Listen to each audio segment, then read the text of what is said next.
Hi guys, welcome to our channel. My name is Joseph. And I'm Sylvia. And we are the Mutindas.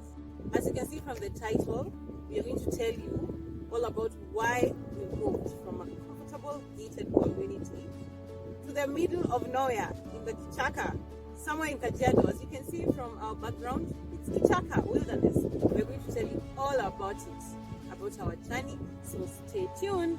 Stay tuned.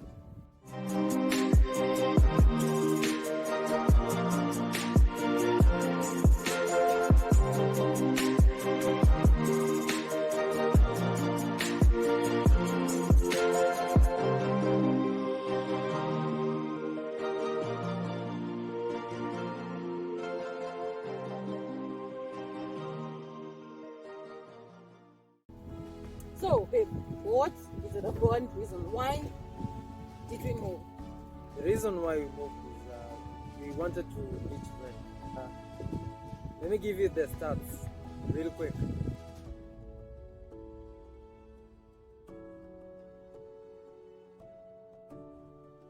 So we got married in 2020.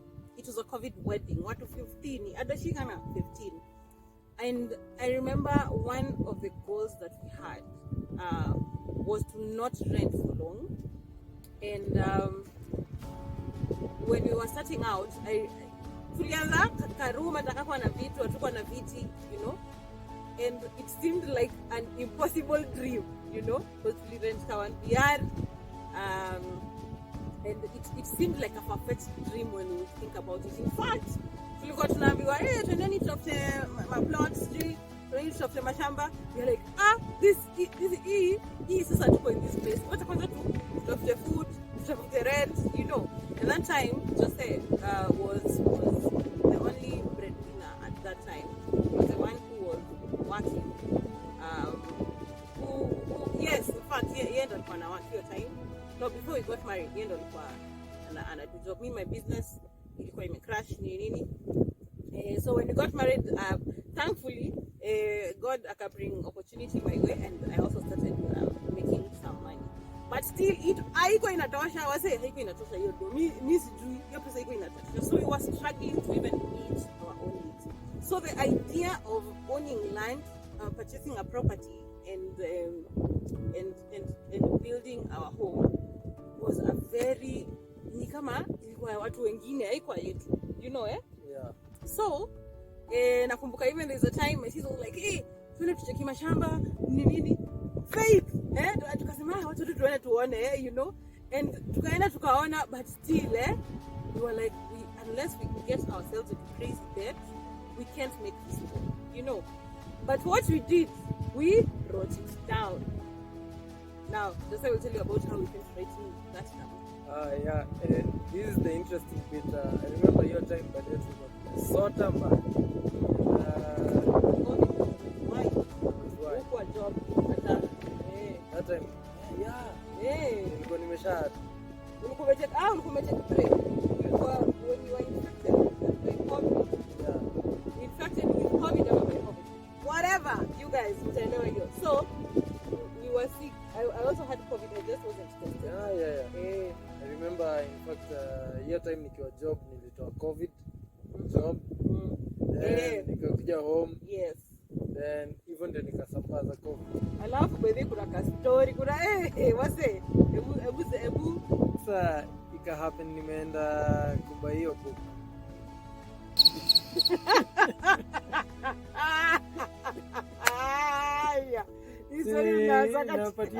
Napatia na back story.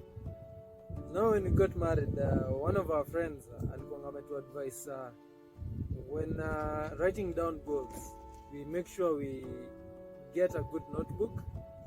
And if we write down these desires, what we want God to accomplish in our lives, then we'll look back for a notebook and we will see how far we've come, and we will be able to appreciate, you know.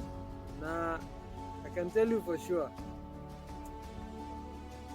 nilienda kuba hiyo notebook na my wife here. Wazee, chekini. Tulikuwa tumesota. Then akaenda tao. shughuli. Then akarudi na notebook akanionyesha, akaniambia babe, I bought this notebook for us. Nikamwambia, oh nice, I'm glad you remembered. Then nikamuuliza ni how much, ilikuwa how much? Hey, akaniambia so 500 bob was like gold, guys. That was like it sounded like 50k. It sounded like that notebook was worth 50k. Yeah. So niko yani tumesota umenunua notebook ya so 500 bob. Actually, that was a lot of money. And so I remember in my heart I was feeling so disappointed, so crushed because hiyo 500 hata hatuna, you know.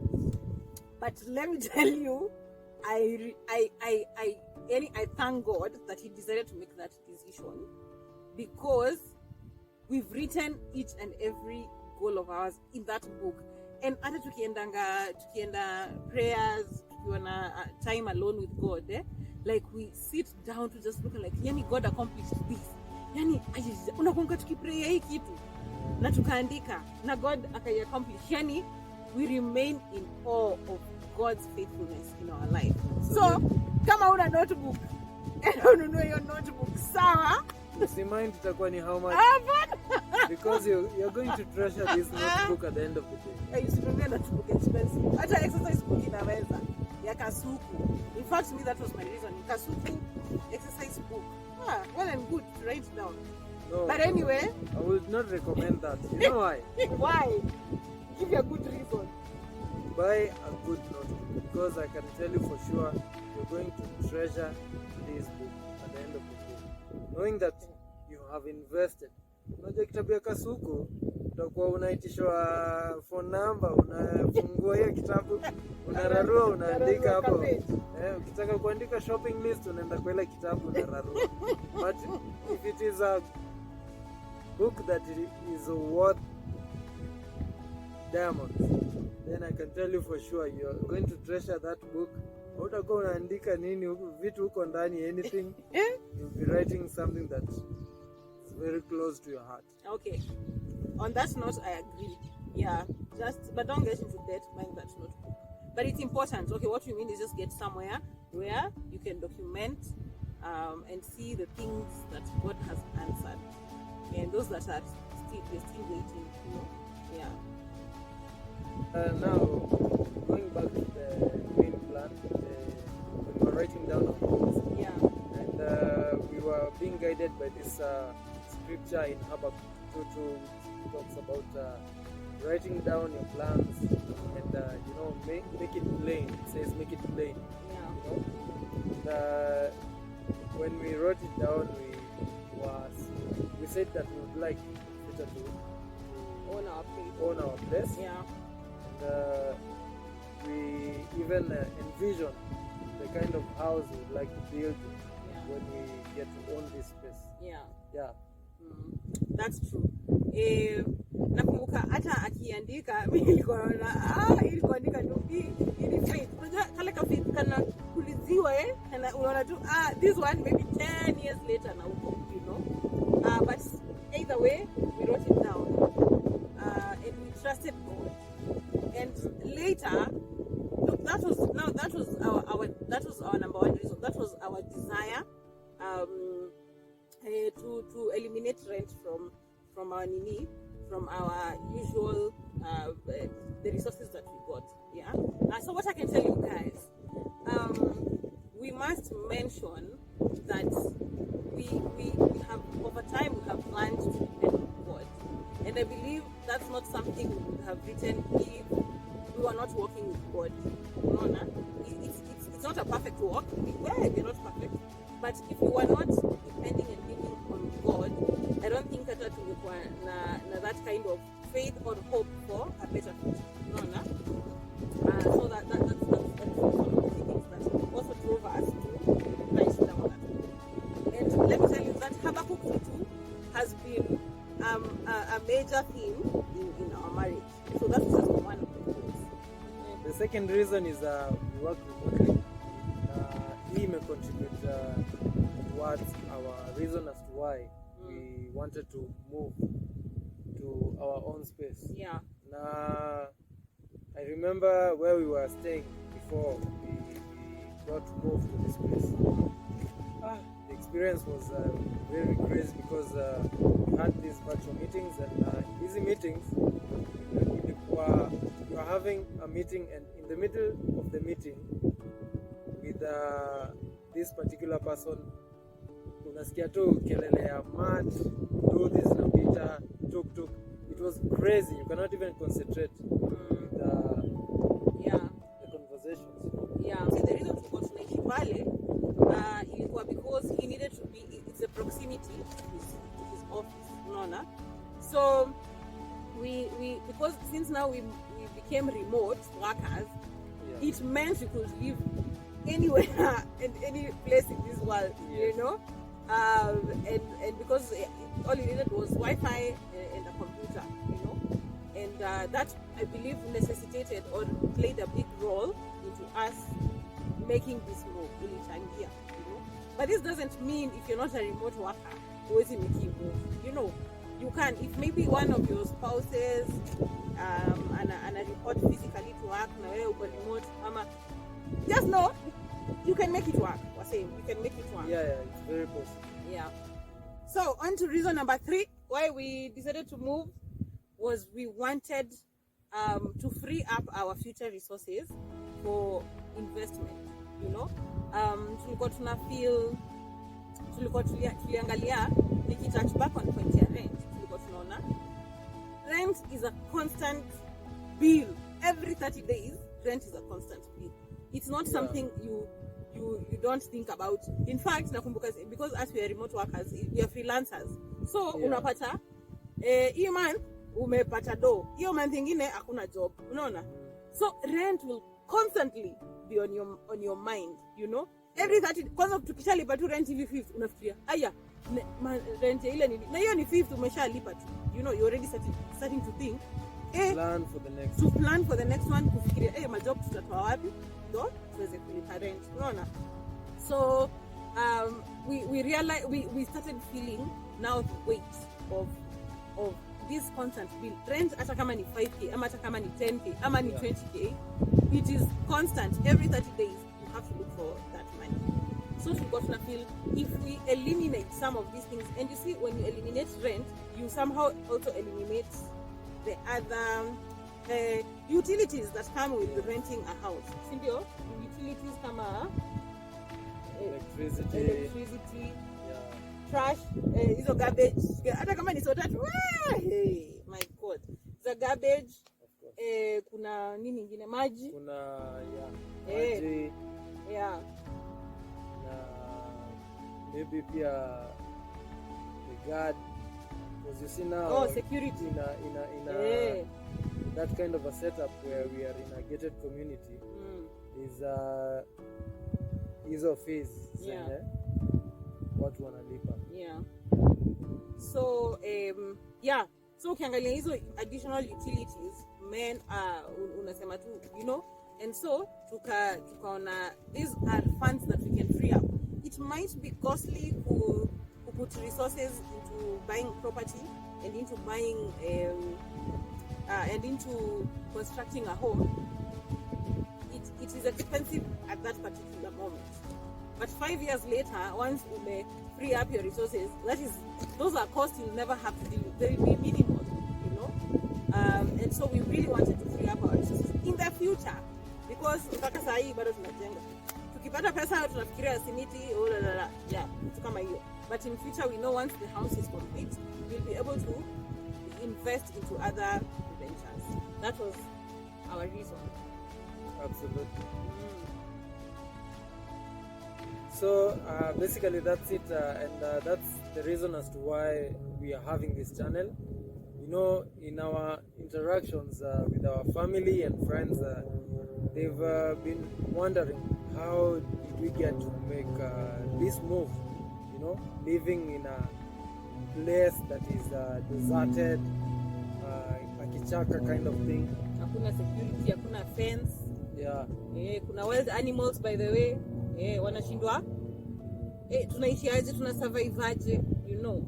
And tukianza hii journey tumepitia a lot, from the construction bit, from just the whole, kumekuwa na several challenges, you know. through this path since we started the journey, you know. And that is why we decide, why shouldn't we document this journey for mtu mwenye ako pale anafikiria me kubeach rent is a far-fetched thing, it's not in my place, ama, you know, you can begin dreaming a dream, you know, and to show you that it's possible. If we did it, trust me, anything is possible with God. You know, like we had said initially, this was a faith project. God amekuwa at the center of every phase of our life. Na ndio kwa maana tulisema regardless of what finances we had at that particular time, juu enyewe finances ilikuwa very minimal, but tunashukuru God that the little that we had, to take the opportunity, being guided by God to make this move. And so if maybe you're watching us and unafeel uko discouraged, ama unafeel hii rent imekusukuma kando, ama you'd want to do a number of things, and maybe in future ukwe na hiyo financial stability, we would just like to share our journey with you, so that you're encouraged and you're inspired, you know, and you'll also be able to inspire someone else through your journey, you know, and it will be like we're lighting each other's candles, yeah. So if you light yours, you go and light someone else's, you know, because our journeys, our paths are different, but the goal can be the same, you know. Home ownership, beach rent, you know, to be able to free your resources to do something impactful in the world.